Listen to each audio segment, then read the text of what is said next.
Vivez toutes les émotions du cinéma avec Carte Noire.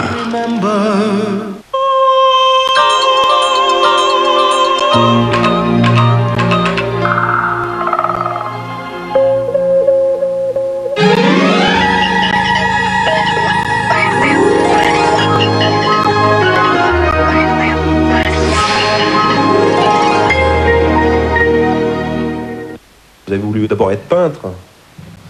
La peinture, c'était votre oui, vrai premier désir de jeunesse. N'en parlons plus. N'en parlons plus. Après, vous avez été acteur de théâtre. N'en parlons plus. Et après, le cinéma.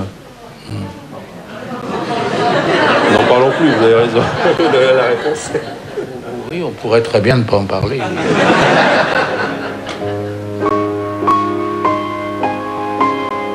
Il avait un des plus beaux sourires que je connaisse. Moi, je trouvais qu'il était beau, Piala. Moi, je trouvais qu'il avait une très belle gueule. On avait l'impression, quand il vous regardait, il vous soulevait. Il a la grâce. Maurice, il a la grâce. Personne n'imagine à quel point il pouvait être sensible. Il était authentique, quoi. Il était sincère. Je pense que c'était un écorché vif, tout le monde le dit, je pense que c'est clair. J'ai toujours eu l'impression qu'il disait le contraire de ce qu'il pensait quasiment tout le temps, en tout cas quand il disait des choses un peu brusques. Au fond de lui, on sentait que c'était un homme bon, quoi. Il y avait quelque chose de constamment joyeux et d'amusé chez lui. Il m'a appris à oser, Maurice Piala. Il avait cette espèce d'énergie extraordinaire que certains prenaient pour de la violence. J'ai appris à regarder grâce à des gens comme Maurice Piala. C'était un maître. Hein. Moi, j'en ai connu deux dans la vie comme ça, Rossellini et lui. C'était quelqu'un de libre, Maurice. C'est vrai que dans le cinéma actuel, je cherche. Et puis, je sais pas, j'arrive pas à trouver véritablement... Enfin, celui avec qui, parfois, bon ben, ça va et ça va pas des fois, mais avec lequel on vit. Et c'est vrai qu'il me manque. Personne n'imagine à quel point il pouvait être sensible. Et d'où ses colères, d'où ses fureurs et tout. Mais c'était toujours parce qu'on avait, sans le vouloir, égratigné un endroit secret. Il était caractériel, bien sûr, il était comme ça. Mais il était aussi extraordinairement généreux, extraordinaire observateur. Je pense qu'il y a très peu de cinéastes comme lui qui pouvaient rester une journée dans un café pour regarder les gens et pour être au cœur de la vie. Piala est quelqu'un pour qui la vie et le cinéma se sont mêlés de façon absolument intime à tous les moments. Et on peut même dire que c'est la caractéristique de son cinéma.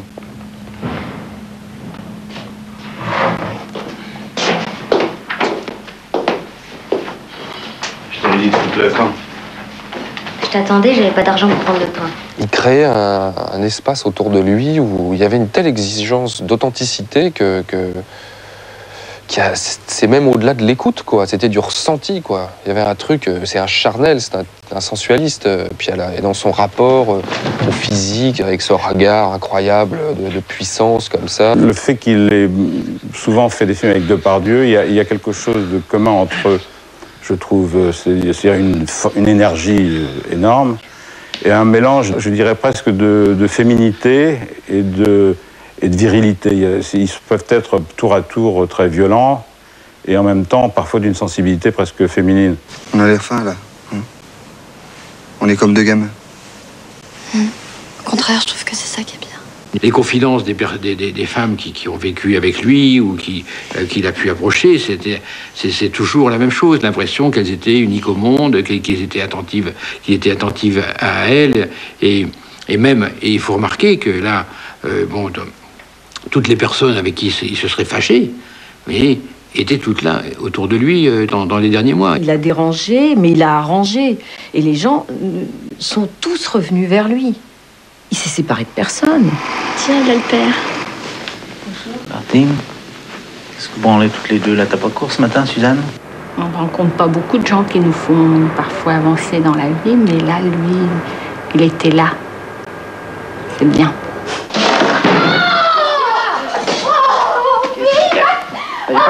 Il vous dit tout le temps qu'on n'a pas fait assez bien, mais c'est toujours pour vous pousser vers le haut. Moi, je ne suis jamais sorti des films de Piala. Je suis sorti fatigué, mais heureux, et j'avais monté quelques étages. Eh papa, j'ai plus court, moi. Ouais. Elle te trouve mignon, Martine. Ouais. Je trouve que t'as des beaux yeux. Tu veux que je vienne dans le lit? Ce que beaucoup de techniciens disent, ce que beaucoup de gens qui l'ont approché ressentent, c'est qu'on avait besoin qu'ils vous aiment. Voilà. On était malheureux s'ils vous aimaient pas. C'est vrai par contre que c'était fatigant de passer du temps avec lui, curieusement. Parce qu'il faut tout le temps... C'est quelqu'un, même au téléphone, si vous voulez, si à un moment donné, vous avez pas, une inattention, pour une raison, je sais pas, moi, un enfant qui passe, un truc, il le sentait. Oh, m'écoutez plus, je vous embête. Non, non, pas du tout, mais c'était un scanner pour ça. T'es vraiment une bêtise totale. Je me souviens qu'il avait été assez dur à cette première rencontre, c'est vrai. Je sais pas, de mon point de vue, que ça sentait le test, quoi. Oui, j'avais l'impression d'être décortiquée, quoi, qu'il n'y avait rien de moi qui ne lui échapperait.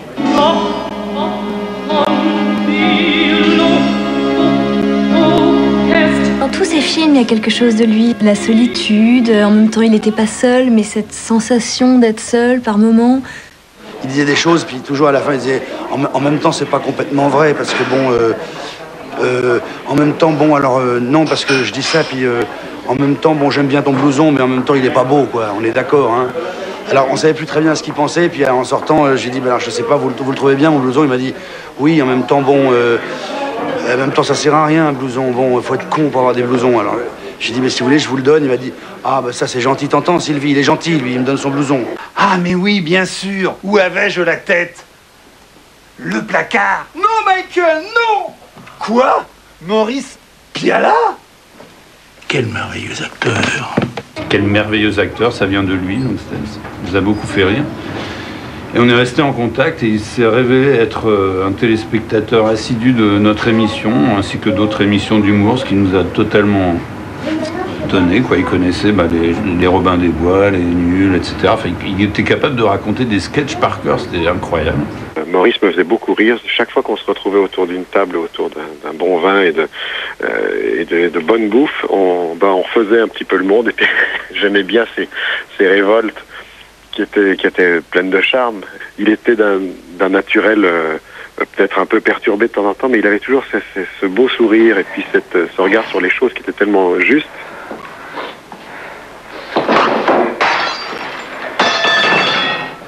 Et c'était un gars pas content, voilà, Maurice. Pas content de lui, pas content de nous, pas content de vous. Donc, et on voit tellement de gens satisfaits qui vous racontent leur parcours merveilleux, surtout dans nos métiers comme ça, où il y a beaucoup de forfanterie qui dissimulent probablement des angoisses, heureusement. Et lui, il la dissimulait pas. Elle était posée sur la table et on avait affaire avec elle. Allez, hop. Allez, hop. Mais allez. Je ne connais pas quelqu'un qui aimait autant traiter la vie, la vérité, les silences. Il adorait les silences, la vérité. Il aimait la vie et en même temps, sans arrêt, il paraissait écœuré de la vie. Il adorait les gens simples, il savait très très très bien les faire tourner, les détecter, leur intériorité. Et en même temps, il était écœuré. Au fond, Pialat, c'est étrange, c'est quelqu'un qui est, savoir comme intelligent, mais qui polémiquait, qui critiquait le monde, comme quelqu'un qui ne fait rien. Qui râle en disant, bah oui, les autres, au fond, c'est de la merde. Lui, c'était pas ça. C'est qu'il y avait, à côté de cette polémique qui aurait pu être stérile, il y a eu une œuvre qui est sortie. Toi, t'es un cow-boy, moi, c'est un cow-boy, il y a les Indiens. C'est pas très original. Si, mais il faut que je réfléchisse.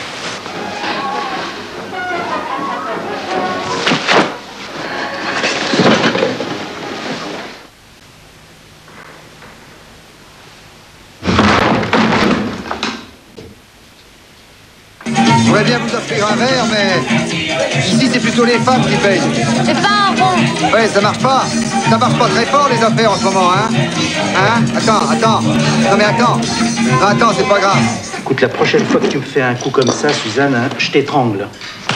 Mais ça va pas, non? J'en ai marre que tu te foutes de ma gueule tout le temps, comme ça. Aïe. Mais quoi? Même t'aimes plus quand je te touche? Bon, c'est comme ça que tu seras privé de quéquette pendant 8 jours. Pauvre con. Qu'est-ce que tu penses faire dans la vie? Toujours dormir comme ça, traîner, la nuit, jusqu'à des 2h, 3h du matin. Eh ben, pas plus mal. Écoute, de notre génération, on n'aurait jamais fait ça.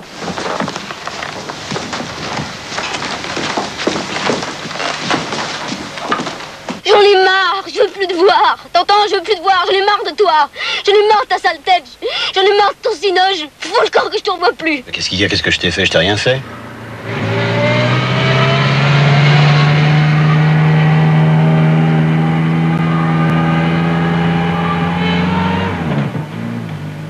paraît que quand j'étais jeune, mes parents avaient peur de moi. Ah bon? Comme un extraterrestre. Il se lève la nuit. C'est pas normal, qu'est-ce qu'il fabrique un gosse de 10 ans? Écoutez, c'est pas possible, je sens que mes nerfs vont craquer. Je vais vous paraître bête, mais il me fait peur. Enfin, dis-le, Roby, ça va mal se terminer. Ma première femme qui en a eu sa dose de disputes avec moi disait toujours que ça, c'est quand on a vécu dans des familles où les gens s'engueulent tout le temps, on traîne ça tout le reste de sa vie. Je sais pas. Longtemps, j'ai habité la banlieue. Mon premier souvenir est un souvenir de banlieue. Aux confins de ma mémoire, un train de banlieue passe, comme dans un film. La mémoire et les films se remplissent d'objets qu'on ne pourra jamais plus appréhender. Il y a des gens qui vont vers les autres en toute douceur, en toute harmonie, parce que tout a été organisé pour que ce le soit. Lui, non. Je pense que tout s'est fait avec peine. À la force du poignet, des sentiments, de tout. Mais t'es vraiment une salope, hein! Écoute, tu vas pas commencer! Tu vas te crever, moi! Tu vas te crever, moi! C'est quelqu'un qui a eu à se conquérir. Faut pas oublier que c'est quelqu'un qui a travaillé tard, qui a réussi tard, qui a été connu tard. Il y a eu des longs moments de piétinement dans sa vie. C'est quelqu'un qui n'avait pas d'argent, il fallait gagner sa vie. En même temps, il voulait faire du cinéma. Et il a été acteur, il a été peintre d'abord, comme vous le savez. Bon, les années d'apprentissage ont été lentes. Et en même temps, le fait de réussir tard, de tourner tard, lui a donné très longtemps, jusqu'au bout, cette juvénilité. Il n'a jamais été un vieux metteur en scène. Je dis franchement, tu pourrais mourir à l'instant, ça me ferait rien. Mais je serais embêtée parce qu'on croira que c'est de ma faute. Il a osé arriver dans des zones qui avaient été inexplorées. Il a osé une certaine violence dans la peinture des rapports humains, une certaine amoralité mélangée à l'émotion profonde que nous procurent ces personnages et la façon dont nous jetons à corps perdu dans ces personnages à cause de leur humanité. Tu veux que je crève? Ben, tu y arriveras, salope! Parce que moi j'en ai marre de la vie! Tu m'entends? Tu m'entends? J'aimerais mieux être morte! Beaucoup de ces personnages, on a toujours l'impression que quelque chose n'est pas possible. Voilà. Qu'ils s'aiment, qu'il y a un appétit charnel comme dans Nos Amours, et pourtant l'amour c'est pas possible. Ça suffit pas, ça marche pas. Ça va pas. Il y a toujours quelque chose qui fait que ça va pas. Il a une vision souvent très noire de l'humain et c'est troublant parce qu'au fond il y a quelque chose de très chaleureux et il y a une grande générosité, une grande bonté au fond dans son cinéma, mais en même temps il n'a aucune complaisance vis-à-vis de ce qu'il peut y avoir de plus dur, de plus brutal au fond dans les rapports humains. Et je crois qu'il a sans arrêt essayé de doter tous les voiles, doter tous les masques et de montrer vraiment un humain accru. Il s'empare d'un sujet que d'autres ont déjà traité et il le dévaste de tous les lieux communs, de toutes les émotions toc, faciles, truquées, etc.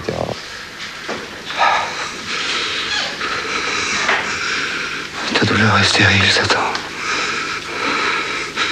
Quel jour ai-je cédé pour la première fois? Quel jour ai-je reçu ton désespoir? Avec une complaisance insensée. Ce désespoir et cette colère, je pense que c'est effectivement son combat de titan avec lui-même. Maurice, il voulait faire des films encore plus beaux que ceux qu'il faisait. Donc il s'en voulait à lui-même de ne pas atteindre ce que tout artiste n'atteint jamais, la satisfaction. C'est formidable. Je veux dire, s'il avait été auto-satisfait, il aurait été imbuvable, non? Bon, la clé, là. On a trouvé une clé chez toi. Ça te dit quelque chose? Hein? Regarde. La clé, là. Elle est à toi ou à Simon? Ma vie, cette clé, elle est pas à moi. Elle est pas à toi. Tiens, ça, c'est la déposition de Raoul Bettimi. C'était une sorte de dandise de dire qu'il n'y avait pas de scénario. Il y en avait. Je ne sais pas où il était, mais il y en avait quelque part dans sa tête, en tout cas sûrement. Le scénario de Police était oral pendant très longtemps. Dis donc! Ramasse ça! Ramasse! Le film était en préparation, il n'y avait pas de scénario. Il y avait une histoire qu'on se racontait et que je lui racontais. Alors, cette conversation n'a jamais été enregistrée, c'est ça? J'arrivais pas à écrire le rôle de Depardieu, en fait. Et je lui ai dit, je vais l'écrire sous forme de roman, à la première personne du rôle de Depardieu. Donc je trouverai, et je ferai attention, il y aura tous les dialogues et tout. Après, je dicterai à une secrétaire. Et en fait, il m'avait donné 4 jours. Et on était très amis, on se voyait tous les jours, toute la journée. Et j'en ai mis 6, et à partir de là, on a été fâchés, en fait. Bon, ça n'a jamais été enregistré, ça, jamais. Hein? Jamais. Non. Bon, ben, écoute. Finalement, l'écrire sous une forme qui était un roman un peu série noire comme ça et tout, ça le déconcertait. Je n'étais plus là, je lui racontais pas l'histoire. Ces 6 jours ont dû lui sembler un temps immense. Et c'était comme un abandon. Un metteur en scène est très fragile avant un film. Pour moi, c'était assez effrayant de me retrouver parachuté du jour au lendemain sur ce tournage. Il fallait que quelque chose soit écrit, mais quoi? C'était fait au parquet de Marseille. C'est dommage. Dès qu'on arrivait à des fictions, à des solutions dramaturgiques, à des propositions d'engrenage dramatique, et ça n'allait pas du tout. C'est la réponse, hein? Il fallait donner la scène aux comédiens juste avant. C'est-à-dire soit la veille, soit le matin. Parce que comme ça, ils conservent une fraîcheur. Il fallait les débusquer dans ce qu'ils ont encore de frais et à ce moment les mettre dans un contexte où ils peuvent être pas toujours forcément malmenés. Hein. Je veux dire, c'est pas non plus, c'est pas la torture, mais de temps en temps, oui, à la tempête, parce qu'il y a besoin de cette médiation pour arriver à justement cette fameuse vérité de la scène. Je suis Monsieur Lautrec, peintre plutôt beau mec, cherchant l'inspiration jusqu'au fond des boxons. Quoique bien court sur pattes, les femmes, je les épate. Cachez bien vos épouses, car elles veulent toutes croquer la saucisse de Toulouse. Contrairement à ce que beaucoup croient et l'ont écrit, mes films sont beaucoup moins improvisés qu'il y paraît, mais il y a aussi quand même une part d'improvisation. Moi, c'est un de mes rêves, ça, que quand les acteurs jouent tout seuls. Tu le prends comme ça, tu le prends au hasard? Allez, viens. On rentre à la maison, pas de soucis, j'en ai marre de cette histoire. Tu m'appelles, tu me demandes, tu prends pas comme ça au hasard. Là, dans quel état il est maintenant? De toute façon, tout était possible, donc... fallait surtout rien s'interdire, quoi. Parce que si on essayait un truc, ça pouvait être bon. Alors il valait mieux le faire. On pouvait faire énormément de prises s'il n'était pas satisfait. Moi, je sais qu'une fois, j'en ai fait mais énormément. J'ai l'impression d'en avoir fait 100, mais j'en ai pas fait 100, hein. La caméra, il savait où il la mettait. C'était vraiment pas ça le problème, quoi. Je crois que c'était plus... il voulait l'étincelle, quoi. Moi, t'as les bras pas trop musclés. C'est pas joli pour une femme d'être musclée. Un petit modelé. Dans la famille, avec papa qui fait de la gymnastique. J'ai vécu des moments durs parce que de doute absolu. C'est mon premier film. Et on a parfois arrêté la journée à cause de moi à 4 heures. Donc, t'es généreuse. En principe, les putes, ça expédie le client. Hein. Je suis pas une pute. Donc c'est très difficile quand ça se passe comme ça. Et en même temps, je l'ai tout de suite identifié à l'image d'un père. Pour moi, c'était quelqu'un de très important, que j'avais envie qu'il m'aime. Je pouvais pas le décevoir. Donc, et puis en même temps, il avait ce côté génial, on bloquait. Après, le lendemain matin, il arrivait, il me dit non, mais en fait, c'est la scène qui est mal écrite, t'as sûrement raison. C'était pas facile à dire. Bah tiens, mon feu est allumé. Qui c'est qui a allumé ma cuisinière? Je sais qu'une fois, par exemple, il a crié, puis j'étais avec ma maman, elle lui a dit « Ah, mais vous savez, il ne faut pas crier comme ça après ma fille. » Et donc, je crois que ça l'a fait rire. C'est vous qui avez allumé ma cuisinière? Bah, vous devriez le faire tous les jours, et puis m'amener le petit déjeuner. Mais je ne suis pas Gilbert. J'ai senti que même s'il criait, c'était pas... Des fois, c'était... Au fond de lui, on sentait que c'était un homme bon, quoi. Peut-être qu'il savait pas comment exprimer aux gens aussi qu'il les aimait ou qu'il les trouvait bien ou qu'il savait pas juste dire bah non, ça c'est nul, on le refait, qu'il savait pas le dire comme ça, qu'il fallait qu'il le dise en gueulant parce que bah voilà, parce qu'il était comme ça. Écoute, pas ce soir. Je suis fatiguée, après il faudra que je me relève.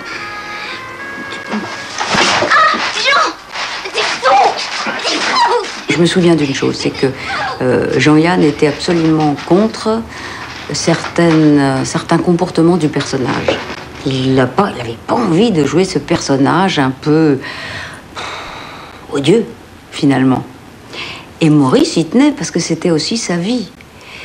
Et alors, ils étaient en conflit en permanence, et surtout le soir. Surtout le soir, je sais pas pourquoi, ça se passait pas tellement sur le tournage, mais c'était terrible, il y avait des séances. T'as jamais rien réussi et tu réussiras jamais rien, c'est tout.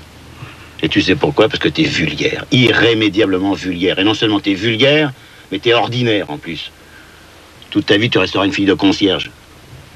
Tu peux me regarder comme ça, ça change rien. Je Je pense que depuis que je la connais, j'ai rencontré des filles formidables, j'aurais mieux fait de rester avec elles. Moi, j'ai pas trop eu à souffrir sur à nos amants parce qu'il m'aimait bien, puis que surtout pour lui, c'était le fait que comme j'étais pas un acteur professionnel et qu'il me permettait quand même de jouer un rôle qui n'était pas évident. Donc son discours, c'était toujours « Mais qu'est-ce que tu fais être casting director ? T'es médiocre, tu ferais mieux d'être un acteur que t'es un grand acteur. » Donc ça me faisait plaisir. En même temps, tout ça était dans le charme, et en même temps, le lendemain, il pouvait me dire « J'ai vu des rushs, vraiment, je sais pas comment on va faire pour te garder. » Non, c'était pas quelqu'un qui sautait en l'air après une prise parce qu'il était fou de joie, comme certains metteurs en scène. Mais on sentait à travers ses yeux qui frisaient, son tout petit sourire en coin, là, que ça allait. C'est vrai que les gens disaient des conneries sur sa façon de tourner. On dit, tiens, il perd du temps, c'est quelqu'un qui tourne très peu, les techniciens sont là à attendre, alors on fait rien. Mais c'est totalement faux. Il installait de la vie, quoi. Donc évidemment, les gens, les techniciens, ils attendaient, ils avaient l'air. Mais c'est là où ce film se fabriquait. Où, je sais pas, où Gérard et Géraldine devaient manger, ils finissaient par vraiment manger tout d'un coup. Et puis, bon, c'est quelqu'un qui disait pas moteur, tout d'un coup, il faisait un petit signe, clac, et puis la caméra tournait. Et puis c'est vrai que tout d'un coup, il y avait 10 minutes, il y avait quasiment 5 minutes de film qui se tournaient là, sur la dernière demi-heure de la journée. Alors, tu vas te faire Michel, hein? Et Jean-Pierre là-dedans, hein?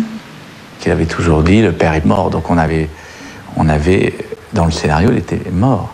Et tout d'un coup, il est arrivé sans prévenir, et comme on pouvait pas arrêter une scène sans qu'ils nous le disent, donc il a fallu, ça a été une espèce de happening. Passer à la salle à manger. De happening. Bonjour. Ah, excusez-moi, je sais pas. Il y avait tout ce beau monde. Et là, donc il y a un regard qui est... Je me dis, mais comment il nous a... J'ai l'impression qu'il s'était foutu de ma gueule. Et là, je veux dire, ça, c'est un trait de génie. C'est-à-dire, c'est comme, d'un coup, c'est un peintre, d'un coup, il met une autre couleur. Tu viens ici pour foutre la merde, la tailler. Les vérités. Ah bah oui, évidemment, quand on dit des choses comme ça, c'est devenu ronflant maintenant. Ah bah oui. Alors, vous savez, être bien dans ces moments-là, c'est pas très difficile. Hein. Parce que la force de Maurice, c'est que ces personnages, c'est vous en fouillant des choses que vous ne donnez jamais. Je me rappelle d'un truc, c'est que quand il m'a donné le rôle, le lendemain, je suis arrivée, j'étais contente. Je me suis mise dans une carriole, je me rappelle, et j'étais assez à l'aise, j'étais heureuse, quoi. Et j'ai commencé à mettre les jambes sur une carriole. Il me dit, ah bah d'accord, ça y est, tu t'y crois. Tu crois que ça y est. Et juste parce que j'étais à l'aise, il me cassait. Et c'est là où j'ai commencé à comprendre qu'il voulait constamment que les gens soient en danger. Et ça m'a jamais quittée. Ah, ça m'a claqué, ça m'a claqué. Il met les gens dans le danger, dans une urgence, dans quelque chose ils ont tout le temps une mission à remplir, et tout ça en même temps dans la liberté. De lui, vous dites quel est le maître. Comme c'est quelqu'un de très exigeant, c'est évidemment conflictuel. Il se barre en claquant la porte, etc. Puis souvent aussi, quand même, on avait, je me rappelle, pas loin du mixage, on avait un petit rappel à l'ordre. On venait déjà de travailler 5 mois nuit et jour et tout ça. Et puis il disait, bon là, il faudrait se mettre aux choses sérieuses, parce que quand même, c'est vraiment pas terrible, parce que vous avez ce film, je sais que les rushs sont vraiment pas terribles, mais là, quand même, vous êtes bien acharné à bousiller tout ça. Non, c'était sévère, oui. C'était sévère, mais toujours vers l'exigence. Et puis on sortait du film, je vous dis encore une fois, toujours sur un aéroplane.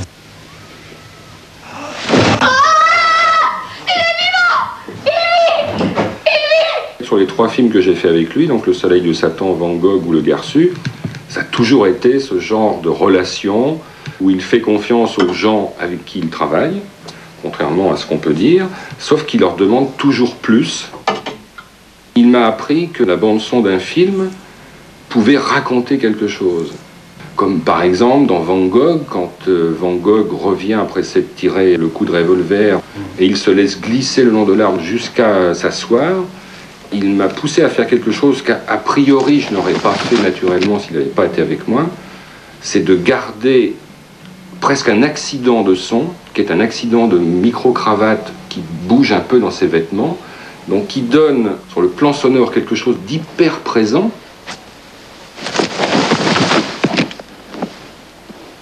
D'un seul coup, on est avec Van Gogh.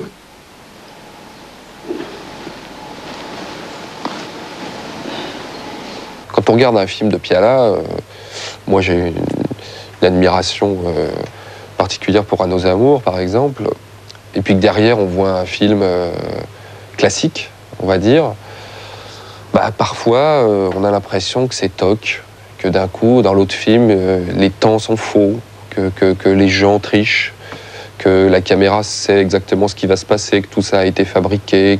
Vous avez envie de foutre, vous? Je me barre, ça, il n'y a pas de problème. Ouais. Je fous le camp d'ici. Et qu'est-ce que tu feras, tiens? Quelque chose, je trouverais bien. Tu ferais un manche dans le métro? Oui, pourquoi pas? Est-ce que je suis dans l'histoire, moi? Je me mets avec toi. Ah, bon, je préfère. Ouais. Et lui, il va rester tout seul? Bah non, on va lécher sa tante. Moi, je suis un jour comme ça, dans un couloir, m'avait poursuivi à Cannes Lars von Trier, parce qu'il savait que je travaillais avec Piala. Il m'a dit que c'était un homme essentiel pour lui. C'est intéressant parce que dans les maîtres européens, on sait Almodovar, Lars von Trier, Moretti, etc. Mais au cœur, et avant eux, il y a eu Piala. Il monta sur un arbre pour voir si bien courir carabine. La branche vint à rompre et il tombe carabine. Oh, tu me fais changer tout le temps. Je venais d'écrire Nord, mon premier film, et c'était un film un petit peu autobiographique, et je cherchais la personne qui allait jouer mon père, et j'ai pensé à Piala comme acteur. Donc je suis allé chez Piala, je lui ai mis dans sa boîte aux lettres le scénario, et par hasard je le rencontre dans la rue, et alors je lui dis « Bonjour monsieur Piala, excusez-moi, je vous ai mis un scénario dans votre boîte aux lettres, est-ce que vous l'avez eu ?» Et là il tape un code sur une porte, il ouvre la porte, il rentre, il dit « Oui, c'est nul, c'est de la merde. Mais de toute façon, tout le monde fait de la merde. Alors vous ferez de la merde aussi. » Et il m'a reclaqué la porte au nez. Et là, je suis resté très mal parce que c'était un mythe pour moi, quoi. Vas-y sur la figure.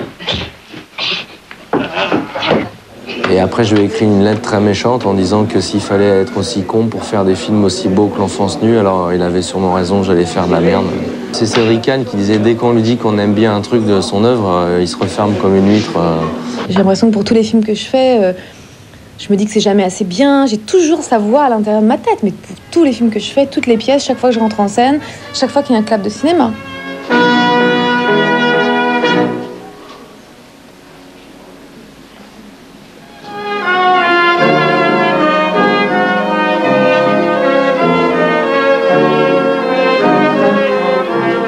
De ça avec Géraldine Pellas, qui a tourné avec lui aussi.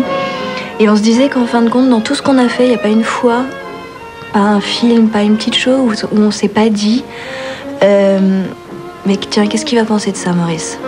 À chaque fois que je vais faire un film, la première chose, je suis prête, j'attends.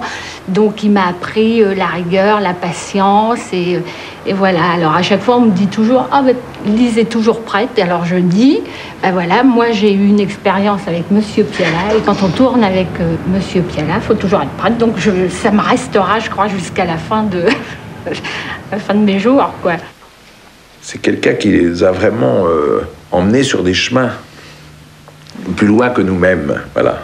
La richesse qu'il y avait en lui n'a pas pu s'exprimer dans le cadre et le système de production qu'on nous fait. Il n'avait rien à faire avec les préoccupations des adolescents. Il avait à faire, il pouvait brasser, vous voyez, quelque chose de beaucoup plus important. Dans son agonie, il ressemblait à un chef de guerre afghan, vous voyez, si vous voulez, on sentait qu'il y avait un royaume insoumis là qui était encore là, et ça, c'est ce qui restera de lui. C'est qu'il aura buté sur la petitesse française. Il est mort pauvre. Et c'est tout à son honneur, parce que d'une part, il était généreux, d'autre part, il n'a jamais été très payé sur les films. Il n'y a qu'un film sur lequel il a été bien payé, c'est Le Garçu. Hein, les autres, on lui faisait l'honneur de le laisser tourner. Mais ça ne l'intéressait pas, l'argent. C'était un homme libre, il ne voulait pas être prisonnier de rien, y compris de l'argent. C'est peut-être la mort de la franchise aussi. Parce que somme toute, bon, il mâchait pas ses mots, il peut-être l'air parfois d'un vieil ours en colère, mais finalement, il était sur une ligne très intègre, qui était une ligne de cinéma, et que la ligne de « je veux faire du cinéma », ça veut aussi dire « je ne veux pas abêtir les gens, et je ne veux pas m'abêtir moi-même ». Or, c'est plus l'époque, hein. Donc c'est aussi peut-être le deuil d'une époque. Hier, on était en vie tous les deux. Tant d'années, 10 films, il reste ça. Pourtant, moi, je me fous de la postérité. Mais seulement, c'est pareil, la postérité, on dit ça, mais même une petite postérité, on est quand même bien content.